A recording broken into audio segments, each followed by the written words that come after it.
진돗개는 1962년 천연기념물 제53호로 지정돼 법적 보호를 받고 있다. 수많은 관광객과 전문 스포츠 산악인들이 찾는다는 미국 남서부의 그랜드 캐니언 국립공원. 아름다운 풍경만이 펼쳐지고 있는 그랜드 캐니언의 협곡에서 뜻밖의 비명소리가 들려오고 있는데요. 그랜드 캐니언 내부에서도 출입금지 구역으로 설정된 협곡에서 여러 명의 미국인들이 부서진 나무다리를 붙잡고 생존하기 위한 힘겨운 사투를 벌이고 있습니다. 줄을 붙잡고 있던 팔의 힘이 점점 빠져가던 찰나 갑자기 개가 짖어대는 소리와 함께 한 한국인 아저씨가 그 광경을 목격하고 마는데요. 과연 그들은 생존을 위한 나무다리에서 무슨 일을 겪었던 것일까요? 안녕하세요. 저는 미국 여성 오브리라고 합니다. 익스트림 스포츠 관광지만을 찾아다니며 사람들의 손이 잘 타지 않은 극한의 자연환경에서 스릴을 느끼는 것을 즐기는 저는 현재 유튜브와 페이스북에서 꽤 유명한 익스트림 스포츠인으로 이름을 알리고 있습니다. 어렸을 때부터 다른 또래 여자아이들이 즐기는 소꿉놀이나 그저 평범하게 집에서 노는 것과 같은 소박한 놀이에는 아무런 흥미를 느끼지 못하는 저였지만 10살의 어린 나이에 암벽 등반을 하거나 저를 극한으로 몰아붙이는 마라톤과 같은 운동을 할 때만큼은 제가 살아있음을 느끼는 정말 특이한 아이였습니다. 그리고 이러한 저의 유별난 성격은 처음에는 그저 단순히 높은 산을 오르는 것이나 암벽 등반 또는 철인 경기와 같은 저를 극한으로 몰아넣기만 하는 운동들에 흥미를 느껴왔으나 어느샌가부터는 이러한 활동들에도 적응해버려 저는 일반적인 사람들은 절대 찾아갈 수도 경험할 수도 없는 길조차 존재하지 않는 매우 위험한 자연환경을 정복하는 것에 엄청난 쾌감을 느껴왔는데요. 하지만 이러한 익스트림 스포츠를 즐기는 사람들은 누구나 그렇듯 인생에서 한 번쯤은 정말 삶의 고비를 넘나드는 순간을 경험한다는 것을 저 자신도 잘 알고 있었기 때문에 항상 이런 위험한 자연환경에 도전하기 전에는 저 스스로 안전을 더욱더 체크하거나 혹시 모를 비상 상황에 대비한 GPS 장비들까지 챙겨다니며 저의 안전에 특히 유념해왔습니다. 하지만 불과 한개월 전 제가 겪었던 하나의 사건은 저의 인생을 송두리째 바꾸는 것뿐만 아니라 이제 더는 익스트림 스포츠에 흥미를 느끼지 못하는 사람으로 변화시켰기 때문에 저는 현재 아주 다른 삶을 살아가고 있는데요. 제가 익스트림 스포츠에 흥미를 느끼게 된 것은 그저 그런 단순한 이유가 아니었습니다. 저희 가정환경은 다른 아이들과는 다소 차별화되는 특별한 가정환경을 가지고 있었는데요. 제가 태어나기도 전부터 저의 미국인 친아버지는 교통사고로 인해 하루아침에 세상을 떠나버리셨고 결국 저는 그저 사진으로만 친아버지의 얼굴을 볼 수밖에 없었던 아버지가 없는 가정에서 자라왔습니다. 처음 미국의 초등학교에 들어간 어느 날 학교에서 저희 가족 구성원에 대한 조사를 했었는데 그때 당시 저는 당당하게 아버지가 어렸을 때 교통사고로 돌아가셔서 나는 아버지가 없는 가정에서 엄마와 함께 행복하게 지내고 있다는 글을 써서 발표하게 되었는데 이상하게도 바로 그 다음 날부터 친구들이 저를 대하는 태도가 완전히 달라져 있더군요. 제가 아빠가 없다는 이유만으로 저와 같은 반이었던 친구들은 아빠가 없는 아이와는 말을 하면 안 된다는 황당한 소리를 하며 저를 괴롭히는 것은 물론 저와 말을 하는 친구들은 그 다음날 아빠가 귀신에게 잡혀간다는 이상한 소문까지 내면서 저는 점점 같은 학교 친구들로부터 고립되는 왕따 소녀로 변해버리고 말았죠. 지금에서야 어린아이들 장난에 불과하다는 것을 알지만 그때 당시에 저는 엄청난 충격을 받게 되었고 활발하고 쾌활한 저의 성격은 이러한 친구들의 따돌림과 괴롭힘에 소극적으로 변해가는 것과 함께 주위에서 아버지에 대한 얘기가 조금이라도 나올 때마다 숨이 제대로 쉬어지지 않는 일종의 트라우마 증상까지 나타날 정도로 저는 극심한 스트레스를 받게 되었습니다. 저를 힘들게 혼자 키우시던 어머니에게는 이러한 사실을 숨기고 싶었지만 하루하루 표정이 안 좋아지고 학교에 가기 싫어하는 저의 모습에 저는 결국 그때 당시 어머니에게 학교에서 아이들이 아빠가 없다는 이유만으로 나를 괴롭히고 나와 친해지려고 하지 않는다는 고민을 털어놓고야 말았죠. 그리고 약 일주일 뒤 저의 인생은 뜻밖의 한 사람으로 인해 크게 바뀌게 되었습니다. 평소처럼 평범한 주말을 보내던 어느 날 어머니께서는 저에게 한 아저씨를 소개해주며 이제부터는 이 사람이 저의 아빠라고 생각하고 의지하면 된다는 어처구니없는 말을 하시더군요. 저는 그날 처음으로 한국인 양아버지를 마주하게 되었습니다. 조용한 성격의 키가 매우 크셨던 한국인 양아버지께서는 저를 처음 보셔서 어색할 만도 한데 오히려 그러한 상황을 유쾌하게 풀기 위해 저한테 농담도 던지시며 분위기를 편하게 만들어주셨고 저 또한 그러한 모습의 한국인 양아버지를 진짜 친아버지처럼 생각하며 함께 많은 시간을 보내게 되었죠. 선박과 관련된 직업을 가지고 계셨던 한국인 양아버지는 매일 밤 집으로 돌아오실 때마다 짠맛이 느껴지는 바다 냄새, 그리고 검은색 얼룩이 묻어있는 작업복을 입고 퇴근하셨는데, 저는 어째서인지 그때 한국인 양아버지의 모습이 그렇게나 멋있어 보였습니다. 불과 한개월도 되지 않은 시간 전은 한국인 양아버지와 매우 친해질 수 있었고, 그때 당시 제가 가지고 있던 고민인 학교에서의 따돌림 문제에 대해서도 속 시원하게 털어놓을 수 있었죠. 그런데 조용히 제 말을 들으시던 한국인 양아버지께서는 내일 당장 학교에 얘기를 해놓을 테니 한 달 동안 자신과 함께 재밌는 여행을 가보자는 말을 하시며, 곧바로 제가 다니고 있던 학교의 전화에 오브리는 한 달 동안 학교에 가지 못한다는 일종의 통보를 전하셨고, 그 뒤 곧바로 저를 따뜻하게 안아주시더군요. 그날 밤 제가 잠들어 있던 사이 어머니와 한국인 양아버지가 잠깐 언성이 높아지며 싸우는 듯한 소리가 들리기는 했지만, 저는 그 다음날 당장 한국인 아버지와 함께 새로운 곳으로 여행을 떠난다는 생각에 들떠 있었죠. 그렇게 저는 그 다음날부터 무려 한 달여의 시간이 넘도록 미국 근처에 있는 모든 위험한 관광지들은 물론 거액의 돈이 필요한 국립공원과 암벽 등반 코스, 그리고 패러글라이딩 체험까지 해나가며 학교에서는 느껴보지 못한 자유로움과 엄청난 쾌감을 느끼게 되었습니다. 학교에서는 그저 괴롭힘을 당하고 왕따로 인생을 살아가던 저였지만, 한국인 양아버지와 함께 모든 안전장비가 준비된 상태에서 밧줄을 잡고 오르는 암벽 등반 코스는 정말이지 행복한 것을 넘어서서 제가 살아가는 이유가 무엇인지 깨닫게 해주는 것 같은 감동적인 감정마저 느껴졌죠.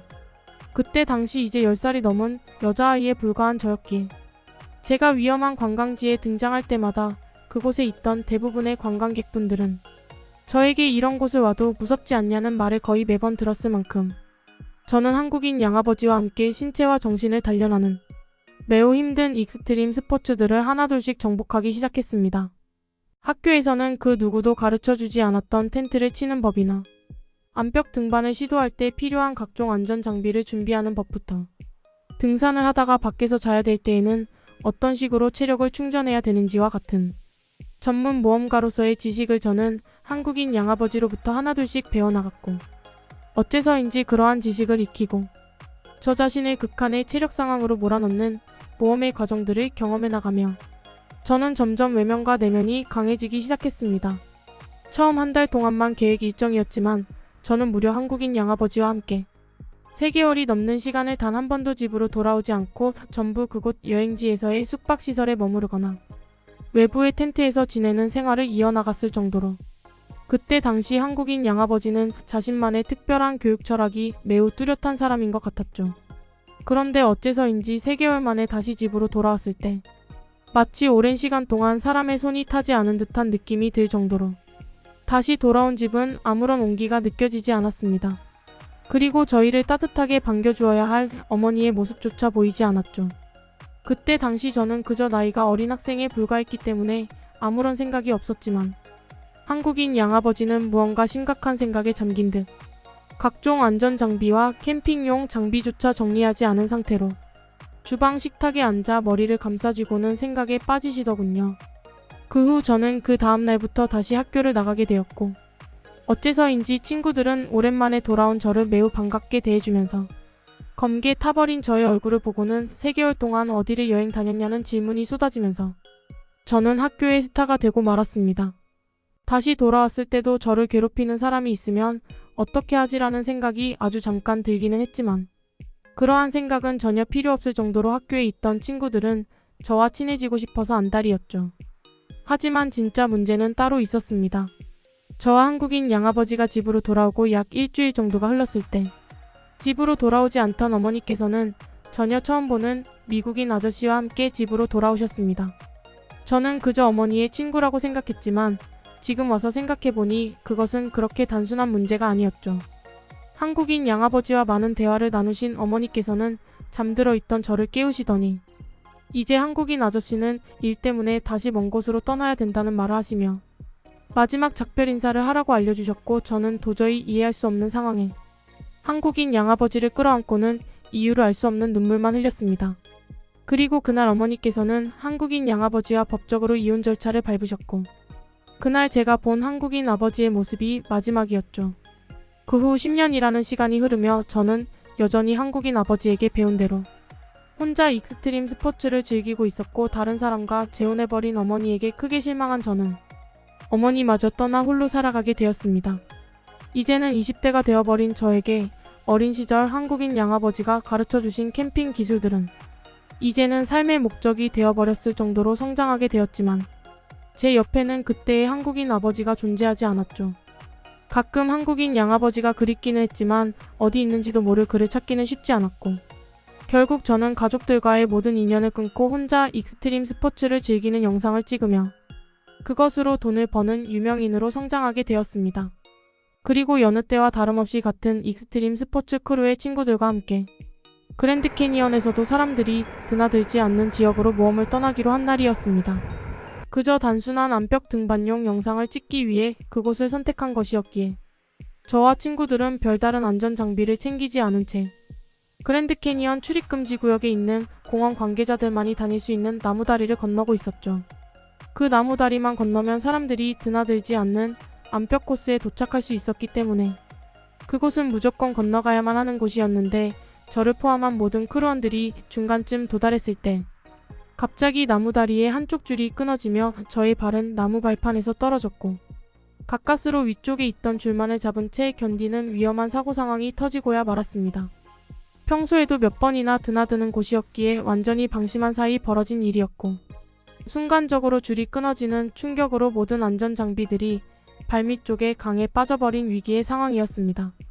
크루원들과 함께 나머지 줄을 붙잡은 채 조금만 버텨보자는 말을 하며 조금씩 남은 체력으로 줄을 잡고 앞쪽 지면으로 이동하려 했지만, 그러기에는 손이 먼저 줄에서 떨어져 버릴 것 같았죠. 결국 저와 크루원들은 같은 자세로 30분 이상의 시간을 줄을 잡은 채 버틸 수밖에 없었습니다. 그런데 바로 그 순간 일반적인 관광객들이 드나들지 않는 그곳에 개가 짖는 소리가 점점 가까워지며 매우 익숙한 얼굴의 한 남성이 저희를 찾아내게 되었습니다. 사람이 저희를 발견했다는 그 사실만으로 살 수 있겠다는 생각이 앞섰지만, 문제는 안전고리가 없었기 때문에 발판조차 없는 그 다리를 건너오는 것이 불가능했다는 사실입니다. 그런데 그 한국인 남자는 저희에게 안전고리의 끈을 연결해 넘겨줄 테니 한 명씩 그 줄을 잡고 올라오라는 소리를 하더군요. 지면과는 상당히 떨어진 곳에서 버티고 있었기 때문에 어떻게 줄을 준다는 것인지 이해가 되지 않던 순간 저는 눈을 의심할 수밖에 없었습니다. 그 남성과 함께 있던 하얀색의 개가 입에 안전고리의 끈을 문 채로 사람조차 건너기 어려운 주먹만 한 줄의 끝쪽 발판에 의지해 하나씩 나무다리를 건너며 제일 앞쪽 사람들부터 끈을 넘겨주기 시작했던 것이죠. 하얀색의 날렵하게 생긴 개는 전문적인 구조 훈련을 받은 것처럼 보였고, 그렇게 저와 크루원들은 한 명씩 발목과 팔목의 안전고리에 끈을 묶고 그 남성과 개의 도움으로 무사히 지면으로 올라올 수 있었습니다. 그렇게 삶의 고비를 넘긴 그 순간 점점 주위 환경이 눈에 들어오기 시작했는데, 저를 구해준 남성에게 감사 인사를 전하기 위해 그의 얼굴을 쳐다본 순간 저는 충격을 받을 수밖에 없었죠. 그 사람은 약 10년 전 저에게 처음 익스트림 스포츠에 대해 가르쳐 주었던 한국인 양아버지였습니다. 한국인 아버지 또한 저를 보고 무언가 흠칫하는 움직임과 함께 저와 같은 생각을 하는 것 같았고, 그렇게 저와 한국인 양아버지는 서로 안아주며 알 수 없는 눈물을 흘렸죠. 알고 봤더니 그 코스 또한 한국인 양아버지가 저에게 처음 가르쳐 주었던 암벽 등반 코스였고, 저는 저도 모르는 사이 그 길을 아주 자연스럽게 이용하고 있었던 것이었습니다. 무언가 운명의 장난인 듯 한국인 양아버지께서도 우연히 그날 저와 같은 시간에 자신이 기르는 구조견 진돗개와 함께 그 암벽 코스를 방문했던 것이죠. 이름이 마루였던 그 진돗개는 아버지가 항상 데리고 다니며 혹시 모를 비상 상황에 대비한 구조견 훈련을 받은 진돗개였기에 저희를 구해줄 수 있었습니다. 그렇게 그날 저와 한국인 양아버지는 10년 동안 하지 못했던 속 깊은 이야기를 전부 털어놓았습니다.